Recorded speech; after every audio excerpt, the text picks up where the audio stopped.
శుక్లాం బ్రహ్మ విచారసార పరమామాద్యాం జగద్వ్యాపినీం వీణా పుస్తకధారిణీం అభయదాం జాడ్యాంధకారాపహాం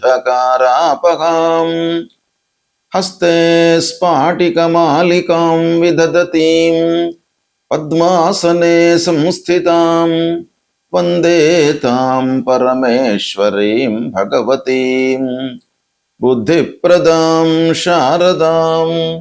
శ్రీ మహాగణాధిపతయే నమః. శ్రీ మహాసరస్వత్యై నమః. శ్రీ గురుభ్యో నమః. జూన్ మాసంలో గోచార ఫలితాలు ఎలా ఉన్నాయి అనే విషయాన్ని మనం తెలుసుకుందాం. జూన్ మాసంలో గ్రహస్థితి ఎలా ఉంది? గోచార ఫలితాలు ముఖ్యంగా 8 గ్రహాల యొక్క సంచారం పైన ఆధారపడి ఉంటాయి కాబట్టి ఈ 8 గ్రహాలు ఈ రాశులలో సంచరిస్తున్నాయి ఈ జూన్ మాసంలో అనేటువంటి విషయాన్ని మనము ప్రథమంగా చూసినట్టయితే, సూర్య భగవానుడు 15వ తారీఖు వరకు వృషభ రాశిలో సంచరిస్తున్నాడు. తదనంతరం మిథున రాశిలోకి ప్రవేశించి మాసాంతం వరకు కూడాను మిథున రాశిలో ఉంటున్నాడు. అంగారకుడు కుజగ్రహము జూన్ 20 వరకు మేషరాశిలో సంచరిస్తున్నాడు. తదనంతరం వృషభ రాశిలోకి ప్రవేశించి మాసాంతం వృషభ రాశిలో ఉంటున్నాడు. బుధుడు జూన్ 22 వరకు మిథున రాశిలో సంచరిస్తున్నాడు. తర్వాత కర్కాటక రాశిలోకి ప్రవేశించి మాసం చివరి వరకు కూడాను కర్కాటక రాశిలో ఉంటున్నాడు. దేవగురువు అయినటువంటి బృహస్పతి గురుగ్రహము జూన్ 2వ తారీఖున కర్కాటక రాశిలోకి ప్రవేశిస్తున్నది. తదనంతరం కర్కాటక రాశిలో ఉంటున్నాడు. శుక్రుడు 8 జూన్ వరకు మిథున రాశిలో ఉంటున్నాడు. తదనంతరం కర్కాటక రాశిలోకి ప్రవేశించి మాసం చివరి వరకు కూడాను కర్కాటక రాశిలో సంచరిస్తున్నాడు. శనైశ్చరుడు మీనరాశిలో సంచరిస్తున్నాడు. రాహువు కుంభరాశిలో సంచరిస్తున్నాడు. కేతువు సింహరాశిలో సంచరిస్తున్నారు. ఈ విధంగా ఈ ముఖ్యమైనటువంటి గ్రహాల యొక్క స్థితి ఈ జూన్ మాసంలో ఉంది. కర్కాటక రాశి వారికి జూన్ నెలలో గోచార ఫలితాలు ఎలా ఉన్నాయో తెలుసుకుందాం. ఈ జూన్ మాసంలో కర్కాటక రాశిలోకి దేవగురు అయినటువంటి బృహస్పతి 2వ తారీఖున ప్రవేశిస్తున్నాడు.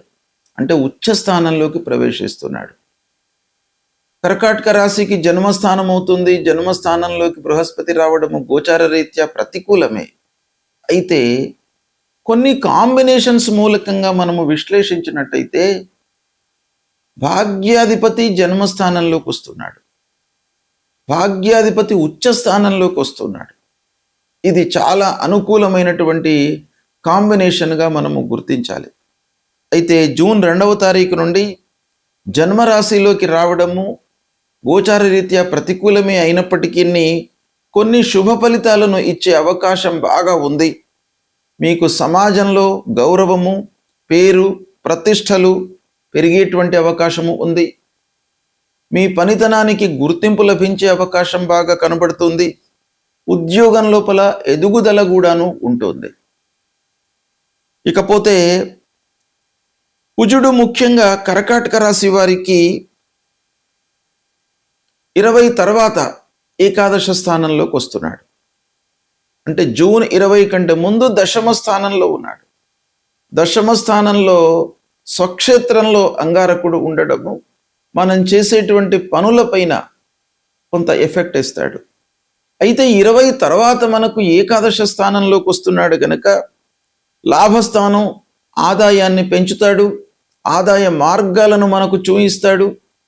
తద్వారా మన లోపల ఒక సంతృప్తికరమైనటువంటి వాతావరణం ఏర్పడుతుంది. మిత్రుల ద్వారా అవకాశాలు మీకు వస్తాయి. ఇక 22 తర్వాత బుధుడు జన్మరాశిలోకి వస్తున్నాడు. అంతకు మునుపు ద్వాదశ స్థానంలో ఉన్నాడు.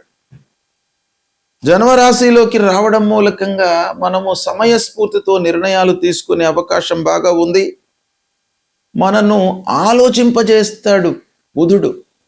అంటే బ్లైండ్గా నిర్ణయాలు తీసుకోకుండా పూర్వాపరాలను బాగా ఆలోచించి నిర్ణయాలు తీసుకునేటువంటి ఒక స్థితిని మన లోపల క్రియేట్ చేస్తాడు. కాబట్టి బుధుడి యొక్క సంచారము మీకు ఈ మాసంలో బాగా కలిసి వస్తుంది. వ్యాపారస్తులు వ్యాపారాన్ని విజయవంతంగా కొనసాగిస్తారు. వ్యాపారము లాభసాటిగా కొనసాగుతుంది. ఇక 8 తర్వాత శుక్రుడు జన్మస్థానం,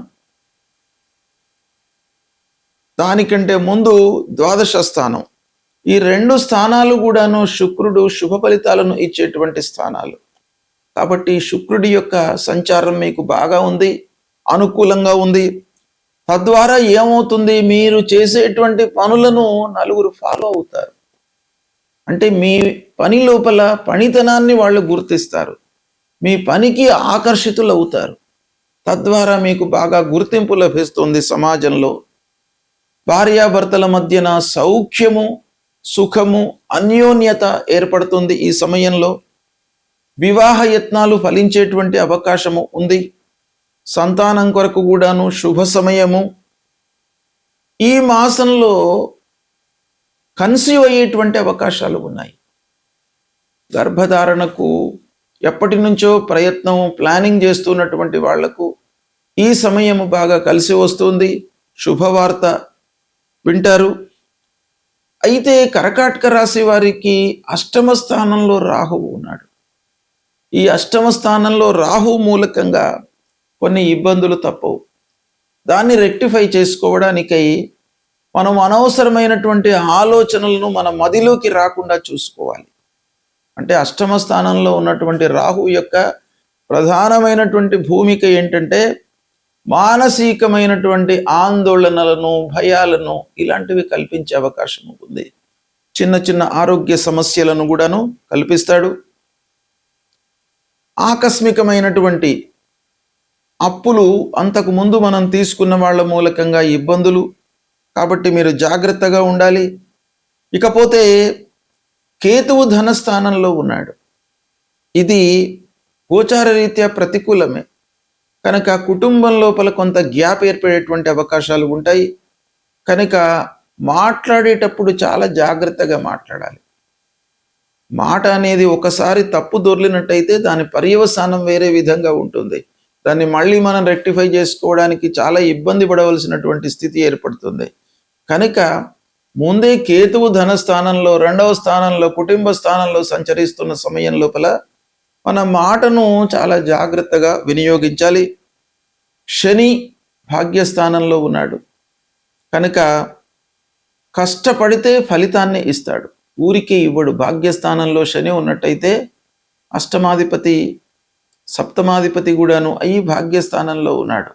ఈ కాంబినేషన్ కొంత మీకు కలిసి వస్తుంది, కానీ కష్టపడితేనే మీకు ఫలితం అందుతుంది. ఇక ప్రభుత్వోద్యోగులకు ప్రమోషన్ ఈ సమయం లోపల లభించే అవకాశము ఉంది.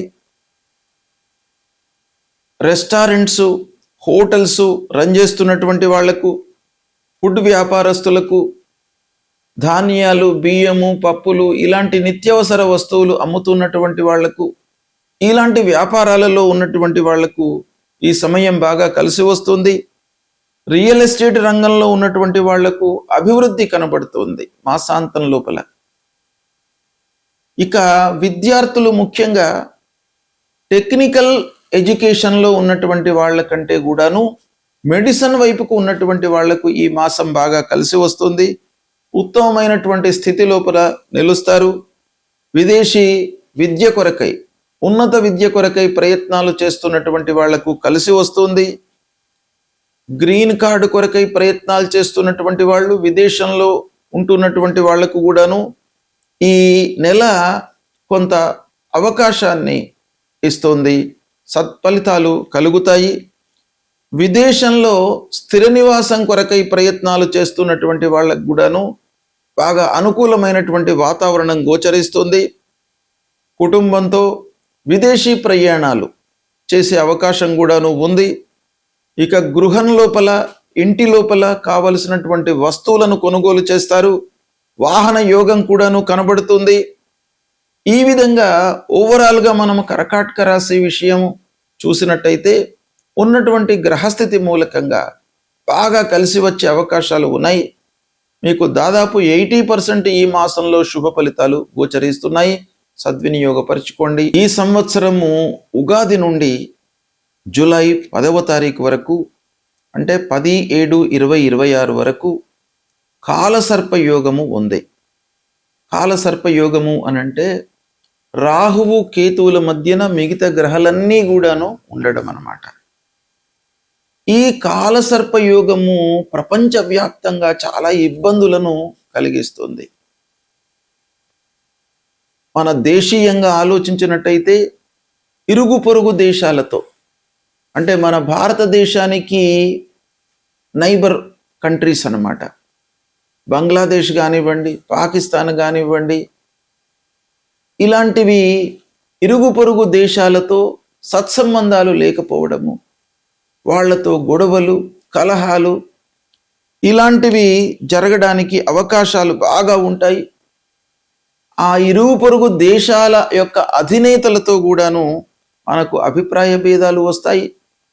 వాళ్ళు అరాచకాలు సృష్టించడానికి అవకాశాలు బాగా ఉంటాయి.